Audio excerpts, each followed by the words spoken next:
めしいであろう。勝負にはならんぞ。ああ、そうであろうな。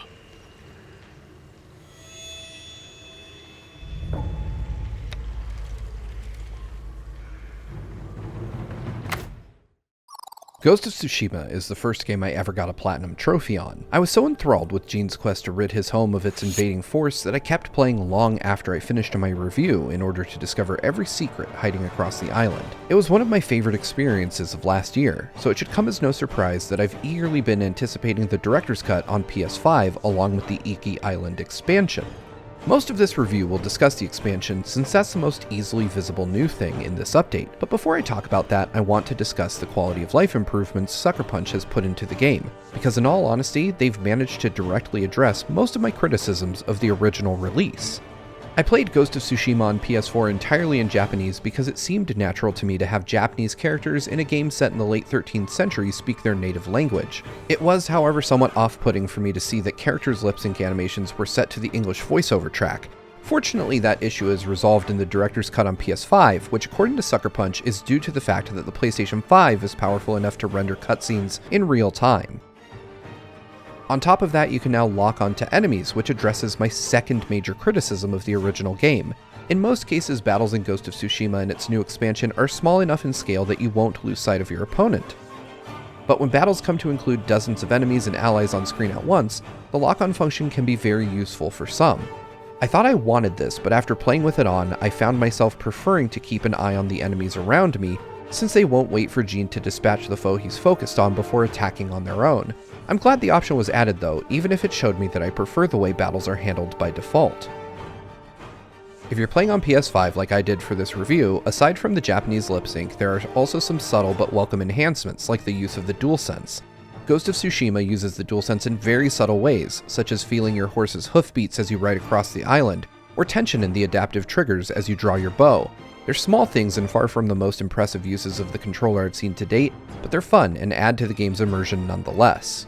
Then there are the types of upgrades I've come to expect to see in games making the leap to the PS5, load times and frame rates. It may be commonplace to expect blink and you'll miss them load times, but they still feel a little magical nearly a year in. Ghost of Tsushima already had impressively quick load times on PS4, but on PS5 they're practically non-existent, even when fast traveling between Iki and Tsushima. On the frame rate side, Ghost of Tsushima targets 60 frames per second, and even in high resolution mode, which is what I used for all of the footage you're seeing in this review, it manages to reach that number more often than not. In fact, I was only able to note drops during cutscenes, which I won't show you here to avoid spoilers. But know that regardless of whether you choose frame rate or resolution, you're in for a smooth experience. All of what I've said is true for both Ghost of Tsushima and the Iki Island expansion.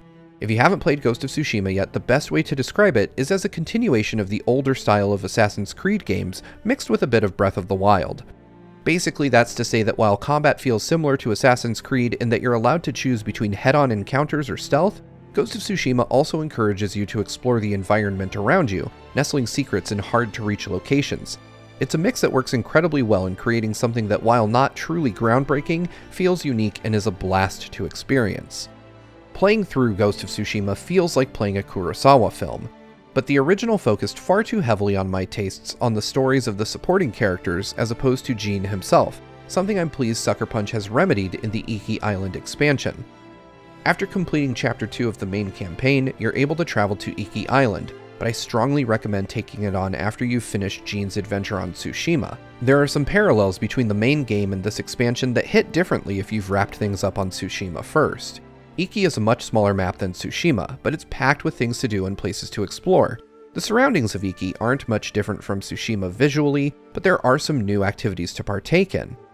You can now play your flute for local wildlife in exchange for gear and take on archery challenges. This is in addition to the haiku locations and mythic quests present on Tsushima. Just as with the main island, Sucker Punch has managed to pack Iki with things to do and secrets to find. I often found myself veering from my next story objective in order to chase a golden bird, leading me to another secret area. As of the creation of this video, I'm about halfway finished with all of the side content in the Iki expansion as well as the main story. I've played about 10 hours, and I think I have maybe 3 or 4 left to get to 100%. The story of the Iki expansion is exactly what I hoped it would be, a closer look at our main protagonist. Before setting off for Iki, Jin reveals that his family has a history with the island. It isn't long before we learn exactly what that means. Your first objective is to take back Fort Sakai, which was once owned by Jin's father. Upon arrival, and similarly to how the beginning of the story of Tsushima plays out, Jin is captured. This is where you meet the main antagonist, who poisons you. The poison sets up hallucinatory events at key points throughout the story, revealing Jin's innermost thoughts and teaching us about the way he views both himself and his father's legacy in the process. I loved getting this look into Jin's psyche and learning more about him as a character. Where I viewed him as a bit of a blank slate before, Iki turns him into a fully fleshed out character. Just as the player learns more about Jin throughout their journey, Jin learns about himself as he travels with a group of raiders whom he once thought to be lawless bandits. Only a handful of new characters are introduced during Iki's admittedly short runtime. But I'm okay with that. I like that Jin's allies aren't with him in this expansion, as it gives him time to shine on an adventure on a smaller scale. There isn't a ton to do in the new expansion, but I'm also okay with that. Taken alongside Ghost of Tsushima, Director's Cut is a package I'd be hard-pressed not to recommend. The main campaign, the expansion, and the Legends multiplayer mode, which unfortunately didn't work as of this release but which I've played plenty of on PS4, are all stellar. If, like me, you played the PS4 version and loved it, the PS5 version adds new content, fixes some minor issues, and introduces novel immersion with the added DualSense features. The faster load times, better visuals, and improved frame rate are also nice to have, but if you're on PS4, the Iki Island expansion makes Ghost of Tsushima Director's Cut worth the price of admission on its own. Just like I did last year, I imagine I'll be playing more of Ghost of Tsushima Director's Cut until I've seen the rest of what Iki has to offer. That wraps up our review of Ghost of Tsushima Director's Cut for PlayStation 5. As always, thank you so much for watching. Make sure to subscribe to Good Vibes Gaming for more reviews just like this one. We're fully Patreon funded, so if you consider supporting us over at patreon.com/gvgaming, that would help out so much. Again, thank you for watching, and I'll see you next time.